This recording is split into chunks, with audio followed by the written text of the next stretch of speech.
From the outside, Van Halen looked like a brotherhood that could never fall apart. But the reality behind the scenes was far more complicated. Now Alex Van Halen is finally speaking openly, and he isn't holding anything back. He admits he doesn't sugarcoat the past, revealing a relationship shaped by tension, grief, and decisions that still haven't faded with time. And right at the center of it all is Michael Anthony. There were moments fans never saw, conflicts, growing distance, and choices that slowly changed the band forever. And even now, as one insider said, he continues to grieve over Eddie's passing, a loss that still influences what he says and what he's chosen to leave behind. At the center of Van Halen's rise was a sound that felt larger than life, and Michael Anthony was a big part of that. His steady bass lines gave the music its backbone, while his high harmonies on songs like Running with the Devil and Panama added a layer that made the band instantly recognizable. Behind Eddie Van Halen's groundbreaking guitar work and Alex Van Halen's powerful drumming, Anthony helped hold everything together. But as the band grew bigger, so did the tension. Alex, known for his discipline and intense focus, began to see things differently. To him, the band wasn't just success. It was a craft that demanded everything. And over time, he started to feel like Anthony didn't approach it the same way. While Anthony embraced the lifestyle that came with fame, Alex became frustrated, believing the band deserved more seriousness and commitment. That difference in mindset slowly turned into distance. By the mid-1980s, the cracks were becoming harder to ignore. Alex and Eddie were perfectionists, constantly refining songs, pushing for every note to be exactly right.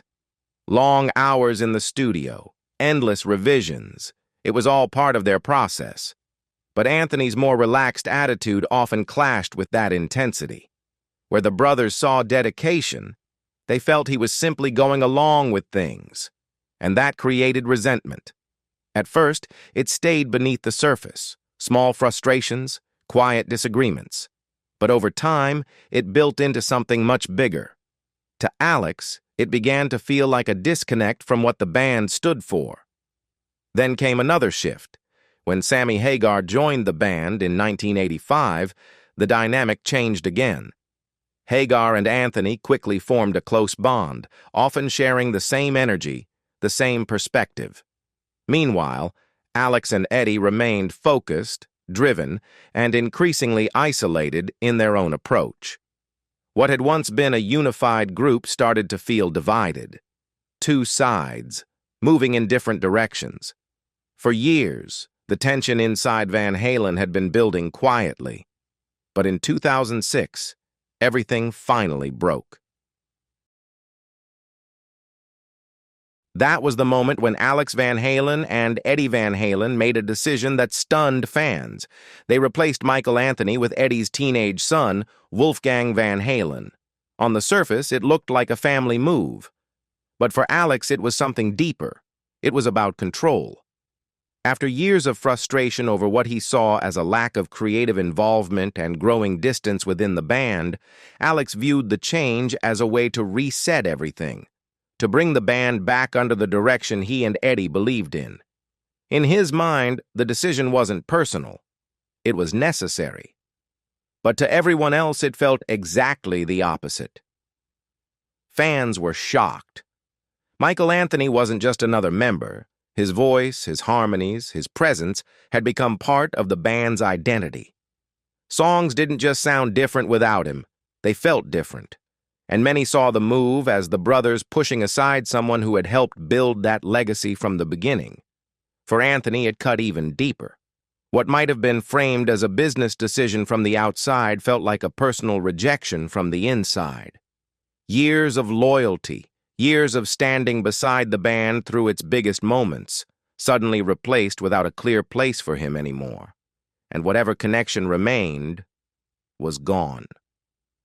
At the same time, his friendship with Sammy Hagar became both a support system and another source of pressure. The two continued working together on new projects, including the band Chickenfoot.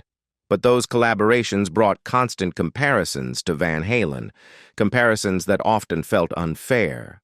Critics questioned whether Anthony was simply following Hagar's lead, suggesting his best years were behind him.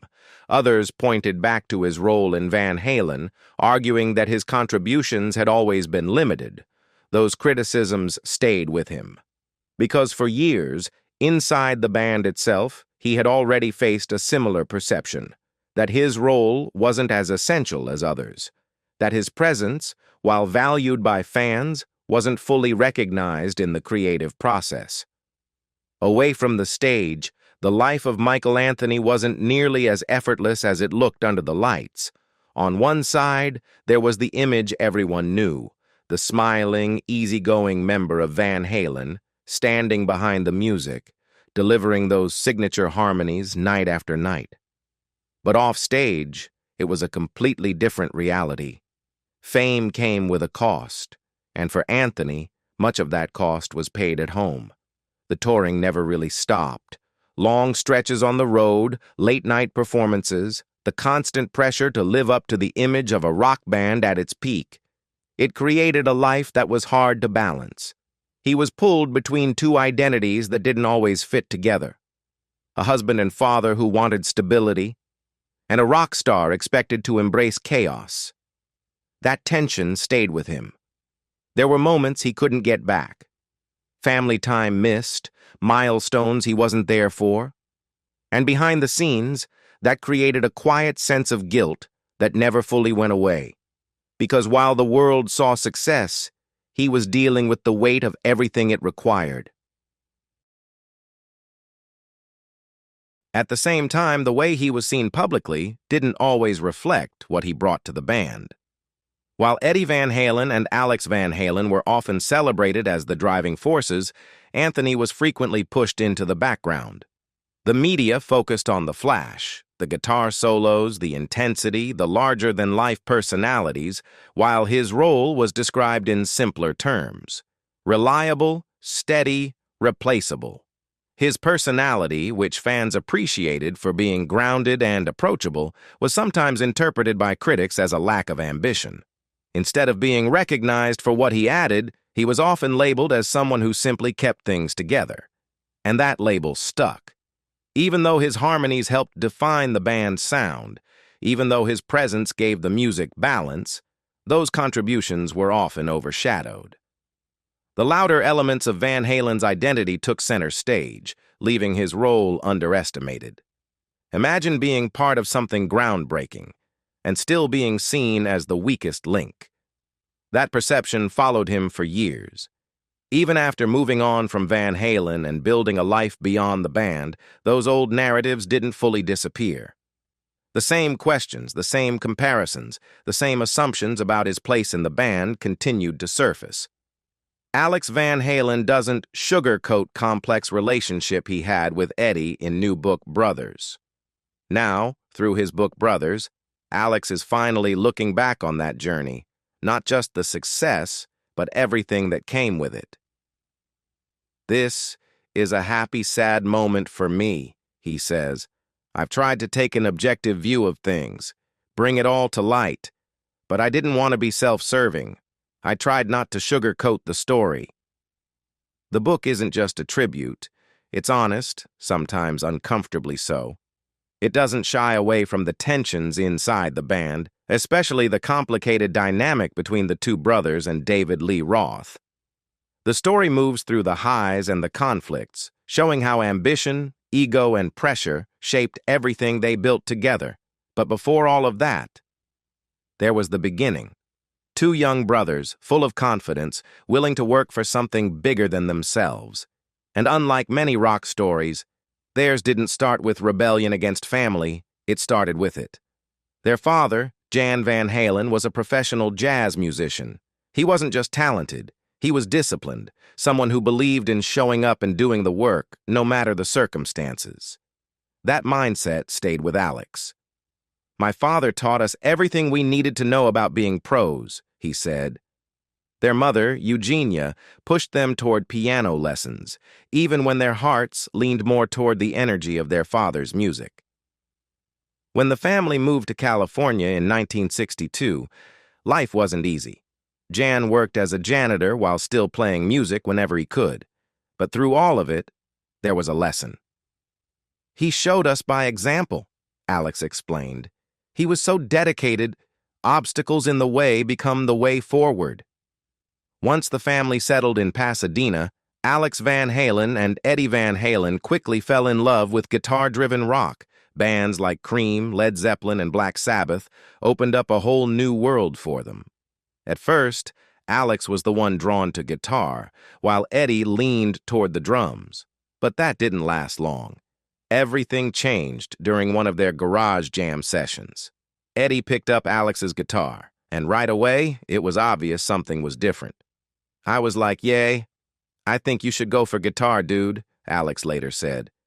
"We both knew he had a talent for it right off the bat." That moment quietly shifted the course of music history. Within just a few years, Eddie would become one of the most influential guitarists of all time, not just because of natural talent, but because of how far he pushed it. Ed was born with a gift, but he knew he had to cultivate that gift, Alex explained. There was never a waking moment when Ed wasn't with his guitar. He didn't just play, he obsessed over it. Taking guitars apart, rebuilding them, experimenting with sound, practicing endlessly. It wasn't a hobby, it was everything. Then came David Lee Roth, and suddenly the band had a completely different energy. Roth stood out immediately. He wasn't like the brothers at all. Where they were focused and disciplined, he was theatrical, unpredictable, drawn to everything from show tunes to lounge music. At his audition, he performed Ice Cream Man, a blues song the band didn't even realize wasn't his. "We thought, this guy's got something unique, even if it wasn't what we were into," Alex said. And that difference turned out to be exactly what the band needed. Even their father, Jan Van Halen, saw it.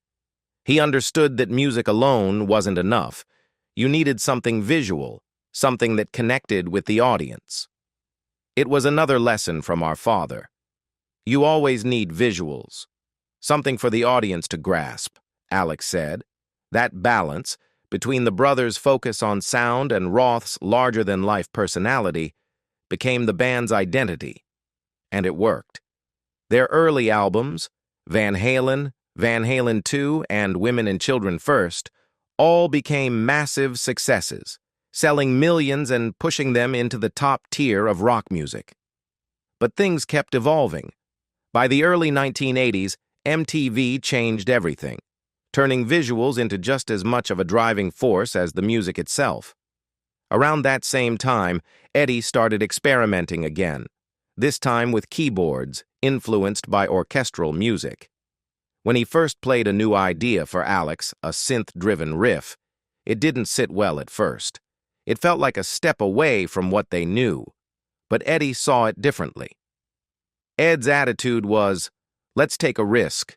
Let's get outside of what we know," Alex recalled. In the end, Alex Van Halen and the band gave in, but only on one condition: keep it simple, no gimmicks, no distractions. That's how Jump came together.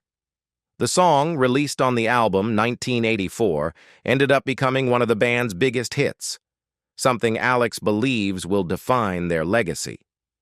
"It'll be the one that we will be remembered by," he said. Even the video reflected that mindset. Just the band, standing in front of a plain white background, performing. Nothing flashy. And somehow, it worked.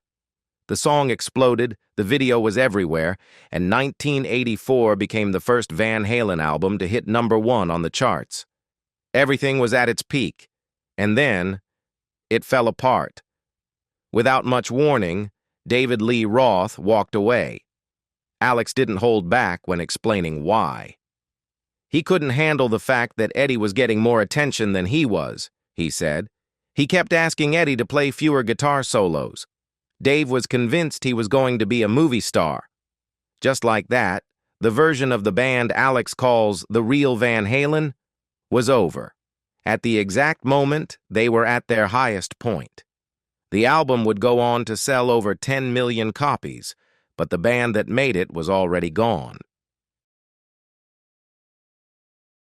They moved forward, bringing in Sammy Hagar as the new frontman. And commercially, things kept working. The band released more successful albums, continued touring, stayed relevant. But something had changed. The energy was different. The raw edge, the unpredictability. It wasn't the same. Behind the scenes, Eddie retreated more and more into his home studio, spending long stretches working alone. At the same time, he was dealing with the pressure of being called the greatest guitarist in the world, something that, according to Alex, weighed heavily on him. Years later, Alex himself is no longer playing drums due to neuropathy in his legs, but the band, and his brother, are never far from his mind. He's been going through old recordings, searching for unreleased material, trying to find something worth sharing without turning it into what he sees as a cheap cash-in. And through all of it, one thing is clear. I've miss Ed like crazy. Because beyond the music, beyond the fame, beyond everything they built, that's what's left.